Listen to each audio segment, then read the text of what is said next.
Hey, AP World History Scholars. I'm Miss Ziegler, the Time Machine teacher, and on this channel, we will be talking about everything AP World History to get you ready for the big exam.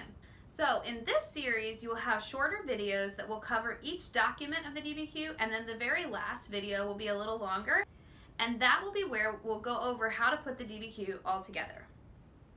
So be sure to subscribe and don't forget to hit that notification bell so that you don't miss a thing. Now let's go check out some documents. In a minute, I'm going to put the document on the screen. What I want you to do is pause the video, read the document, and then you're going to do three things. You're going to jot down your describes, what you would use to support your DBQ, and the explains part. All right? The DBQ prompt is explain the positive and negative effects of imperialism. So keep that in mind. You're looking for positive and negative effects of imperialism in these documents. To describe, you're just telling me the main idea. For the support, you're going to actually pull something from the document. And for the explains, you're looking for point of view, audience, purpose, or historical context. All right, pause the video as soon as the document comes up. Here it is.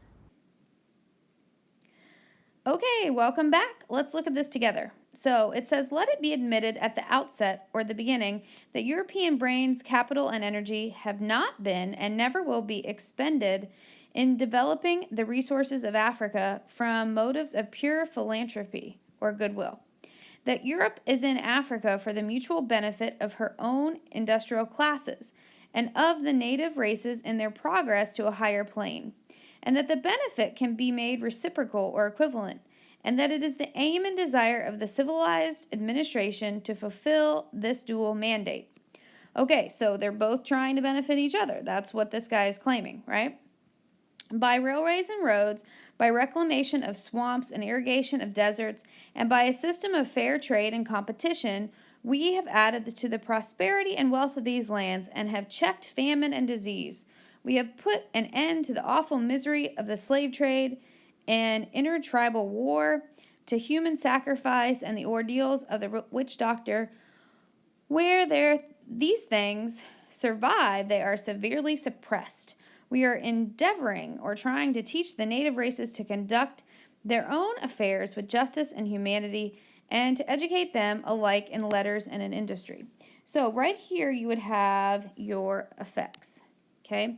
Now, first let's describe it. Well, to describe it, you could say that Lord Lugard from the Dual Mandate in British tropical Africa is explaining that the British have been beneficial to the Africans as well as the Africans have been beneficial to the British. And you could throw in there, by developing resources in Africa and by giving the native races progress. So you could use some of his words to show that you know what the document is talking about. That'd be your describes point. Now we need to be able to support it. So remember, we're looking for effects. So would this be positive or negative? Well, from his point of view, it's definitely positive. So I would put positive beside it. So when looking for positives, you could underline this. They build railways and roads. That's positive. They have a system of fair trade and competition. That can be, that's probably point of view right there, but it's definitely a positive. And you can also put down that they, helped get rid of famine and disease. Now, this one's a really good one to do point of view on because we know this guy is British. So obviously he's writing from the British perspective. So point of view, your questions are, who is the author? You'd say the author is Lord Lugard of the Dual Mandate in the British tropical Africa. So he's probably there seeing this, right? What does he believe? He believes that the Europeans have benefited the Africans by being there. Why does he believe that? Well, because he's British and he's looking at it from a British point of view, which is that all of these things, building infrastructure and getting rid of diseases, has been really helpful. You can even go so far as saying he talks about how they ended the awful misery of the slave trade and the intertribal war and human sacrifices and all these devilish, savage things, right? So you could say that the way that he talks about the Africans, you can tell that he thinks that they were uncivilized before the Europeans came. And so he feels that he has civilized them or helped in that process, right? So that would be a good one for point of view. Who do you think his audience is? Yep, you guessed it, probably other British people, okay? That's important because he's definitely using terms that are going to appeal to them, right? The way that he talks about the Africans here is not good. It's not a good way. So if his audience were the natives, he's not going to talk about them like this.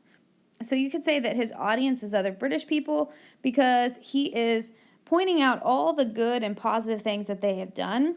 And in the end, he says, we endeavor to teach native races to conduct their own affairs with justice and humility, to educate them, right? So he's doing all these good, wonderful things. So it's definitely that he is writing to a British audience, trying to get them to see what good things they've done in Africa. And this makes a difference in his language because he's making the natives sound savage while he's making the British sound really good. So that's document number 1. Keep your notes, and we will continue with document number 2. Thanks for listening.